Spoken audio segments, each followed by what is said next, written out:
अस्सलामुअलैकुम। इंशाअल्लाह आज की वीडियो में मैं आपको बताऊंगा कि सरगोदा बोर्ड का क्लास 9 प्राइवेट का ऑनलाइन एडमिशन फॉर्म किस तरह भरा जाता है। स्टूडेंट्स कोशिश करें कि एजुकेशन के सिलसिले में अपनी एजुकेशन के सिलसिले में जो काम आप ख़ुद कर सकते हैं ख़ुद करें, ताकि आप अपने पैसे बचा सकें। तो आइए वीडियो शुरू करते हैं। सबसे पहले तो ये याद रखें कि जिस कैंडिडेट का आप फॉर्म भर रहे हैं या अपना फॉर्म भर रहे हैं, तो एक अदद तस्वीर आपकी या जिस कैंडिडेट का आप फॉर्म भर रहे हैं उसकी ब्लू बैकग्राउंड वाली आपके मोबाइल में या जिस डिवाइस से आप भर रहे हैं उसमें मौजूद होनी चाहिए। उसके बाद आपने क्रोम ओपन कर लेना है और यहाँ ऊपर आपने लिख देना है BISE सरगोदा, ठीक है, BISE सरगोदा।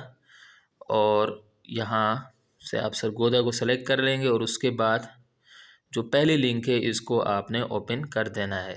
तो जैसे ही आप इसको ओपन करेंगे तो आप सरगोदा बोर्ड की ऑफिशियल वेबसाइट पर पहुंच जाएंगे जो आपके सामने है।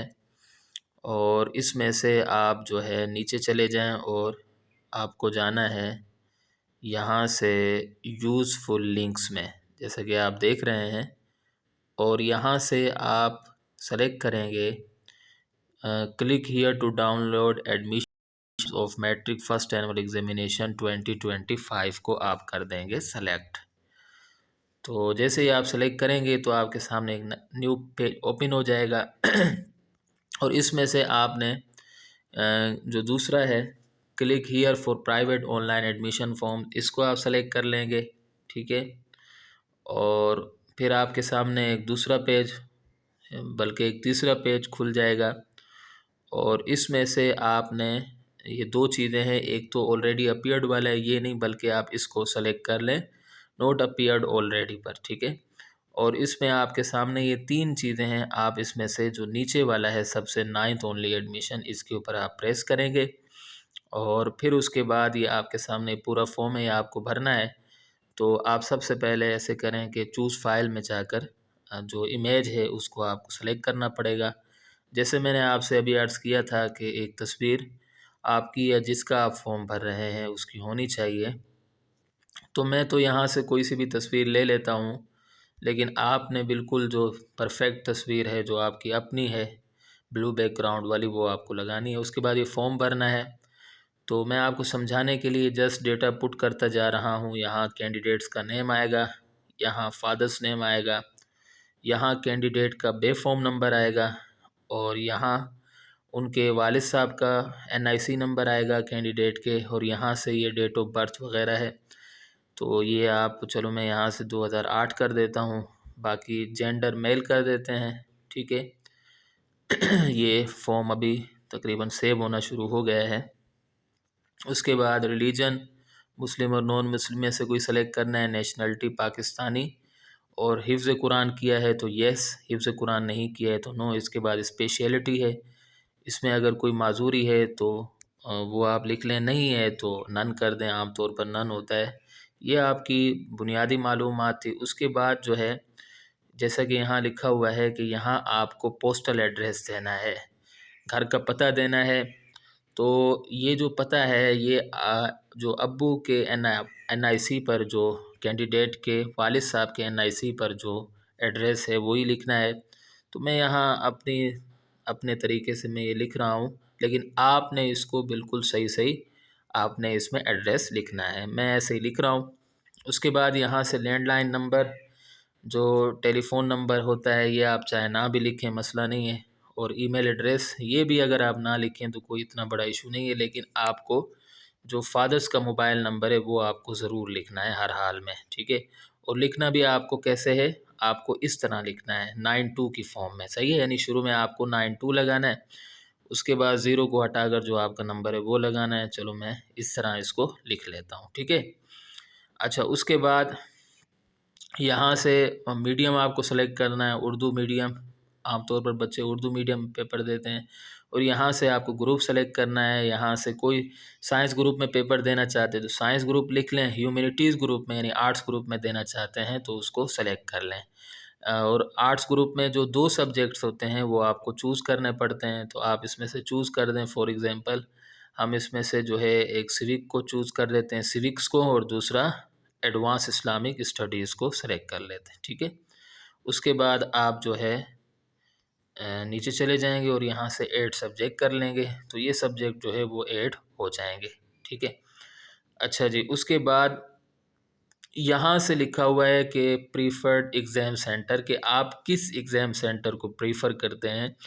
तो यहाँ से आपने सबसे पहले जिस डिस्ट्रिक्ट के आप हैं उसको सेलेक्ट कर देंगे, यहाँ से ये डिस्ट्रिक्ट। उसके बाद जिस तहसील के आप हैं वो तहसील आप सेलेक्ट कर देंगे। तो आपके सामने जो आपकी तहसील के जितने भी स्कूल हैं वो आ जाएंगे।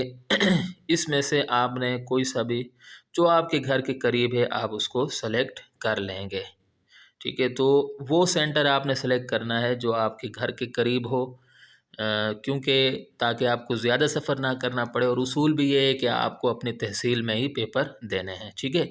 अच्छा, ये लिखने के बाद आप इस फॉर्म को अच्छे तरीके से देख लें कि कहीं भी कोई गलती की है, नाम की, वालिद साहब के नाम की स्पेलिंग की, बेफाम नंबर की, फादर्स के CNIC नंबर की, डेट ऑफ बर्थ, कोई सी भी गलती की है, आपने इस फॉर्म को कम से कम 2 से 3 बार देखना है, ठीक है। क्योंकि आपकी जो आप इन्फॉर्मेशन दे रहे हैं वो बिल्कुल सही होनी चाहिए, दुरुस्त होनी चाहिए।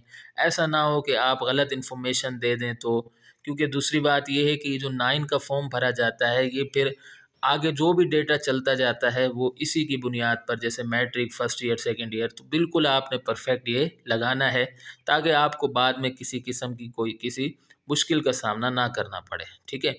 अच्छा, उसके बाद जो है आप सबमिट फॉर्म, ये जो आखिर में बटन आ रहा है सबमिट फॉर्म का, इसके ऊपर आप प्रेस कर देंगे। तो मैं इसको प्रेस कर देता हूँ, बिस्मिल्लाहिर्रहमानिर्रहीम। तो ये पूरा फॉर्म अब ये देख सकते हैं कि स्टूडेंट रजिस्टर्ड सक्सेसफुली, ठीक है। स्टूडेंट यानी रजिस्टर्ड हो गया है सक्सेसफुली, और इसके नीचे फॉर्म नंबर भी आ गया है, ठीक है। तो अब आप इसको कर देंगे ओके। ओके करने के बाद अब सवाल ये पैदा होता है कि इस फॉर्म को आपने प्रिंट कैसे करना है। तो नीचे जैसा कि आप यहाँ आप देख रहे हैं, यहाँ लिखा हुआ है फाइनलाइज एंड प्रिंट फॉर्म लिखा हुआ है, तो आप इसके ऊपर कर देंगे प्रेस। तो जब आप इसके ऊपर प्रेस कर देंगे तो अब ये आपसे कह रहा है कि are you sure you want to finalize form, please note that you can not edit form after finalize, यानी अगर आप फाइनलाइज कर देंगे तो आप फॉर्म को एडिट नहीं कर सकते। तो आप क्योंकि पहले से ही अच्छे तरीके से चेक कर चुके हैं तो आप यस कर लें। फिर भी अगर आपको डाउट हो तो आप नो करके बाद में इसमें एडिटिंग कर सकते हैं। तो आप जो है इसमें से यस को सेलेक्ट कर दें। बेहतर ये है कि आप उसी वक्त अच्छे तरीके से चेक कर लें ताकि ये बात की पेचीदगियों से आप बच सकें। तो मैं यस कर देता हूँ। तो जैसे ही मैंने यस किया तो ये फॉर्म मेरे मोबाइल में डाउनलोड होना शुरू हो गया, लेकिन ये कह रहे डाउनलोड नहीं हो सकता, इसको कीप कर देते हैं तो ये डाउनलोड हो जाएगा, ठीक है। शायद हो सकता है सिक्योरिटी रीजंस की वजह, तो ये डाउनलोड हो चुका है क्योंकि अब ये कह रहे हैं ओपन विद PDF रीडर। तो इसको मैं आपको दिखा देता हूँ कि फॉर्म किस तरह है।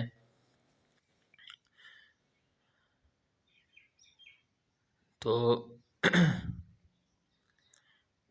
ताकि आपको पता चल जाए कि फॉर्म किस तरह होता है, फॉर्म का आउटलुक कैसा होता है, और आपको ये तसल्ली भी हो जाए कि फॉर्म वाकई आपके डिवाइस में, मोबाइल में आ चुका है।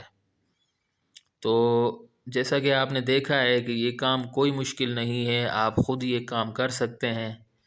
देखिए ये सब चीज़ें आपके सामने हैं। अब बाकी जो चीज़ें हैं और फ़ीस वग़ैरह भी इसमें लिखी हुई है, तमाम चीज़ें जो है वो, ये देखिए फ़ीस भी लिखी हुई है 4120 रुपये। तो बाकी सारी तफसीलात कि क्या करना है क्या नहीं करना ये सब इसमें मौजूद है। तो उम्मीद करता हूँ कि आपकी वीडियो पसंद आई होगी। स्टूडेंट्स, अगर आपको कोई भी चीज़ समझ नहीं आ रही है तो आप मुझसे पूछ सकते हैं, और अगली वीडियो तक के लिए मुझे इजाज़त दें।